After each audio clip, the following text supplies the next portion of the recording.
So the New York Islanders and the New Jersey Devils have done business yet again together. Despite being rivals, there is that Lamoriello connection. Therefore, it kind of makes sense looking back, obviously with that Andy Green trade last season. As far as the trade itself, I mean, breaking it down, that's pretty much what I'm going to do in this video and just kind of give my thoughts on kind of who won and what we can look for with the Islanders now that they have acquired Palmieri in place of their injured captain. So, and with that, here are my thoughts on the most recent trade made in the NHL. So I think we pretty much all knew that Lamoriello would be looking for a guy to take, as I mentioned, the place of Anders Lee, the captain that went down with injury.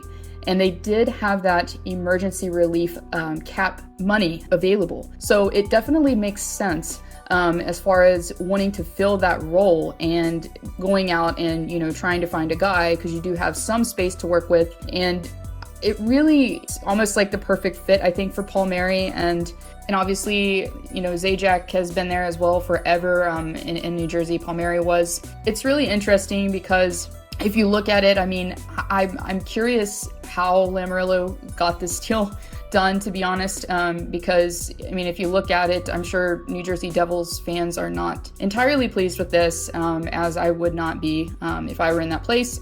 Getting two players that are already, you know, ready to go and basically, you know, core of the franchise. I mean, having them shipped off like this for a first rounder and a couple prospects.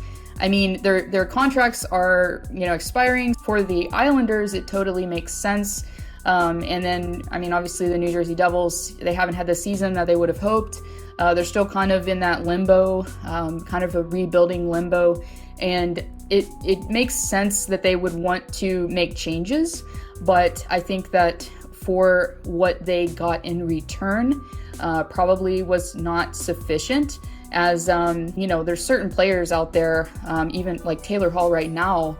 Buffalo has been adamant for a while that they do want a first round pick for Taylor Hall alone. So gauging that, it is a little, I guess, questionable. I mean, you do get prospects, obviously, but they aren't exactly ready to go. So I think for me, personally, as a Penguins fan, seeing this trade happen, I'm very anxious.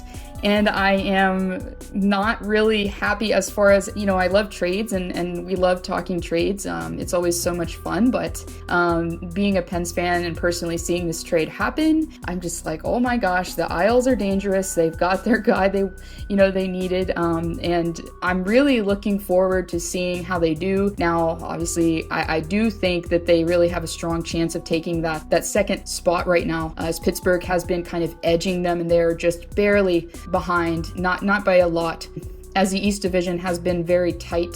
It's been a very tight race. So, I mean, anything could happen, but I'm looking for now, I believe the Isles will finish with that second spot because of this addition. But very good trade on Lou Lamoriello's part. I think he's one of the best GMs in the league, in my opinion. And if there was definitely a guy, I mean, if you've watched my videos, I'm always kind of tipping my cap off to Lou and, you know, saying, you know, well, you know, there's cap issues. Well, Lou can get around that. Lou can circumvent. He's invented circumventing. So definitely a huge trade, and I'm sure Islanders fans are happy, as they should be. And maybe it might be the reverse a little bit for the New Jersey Devils fans, but definitely looking forward to seeing how this plays out. And yeah, crossing my fingers as a Penguins fan.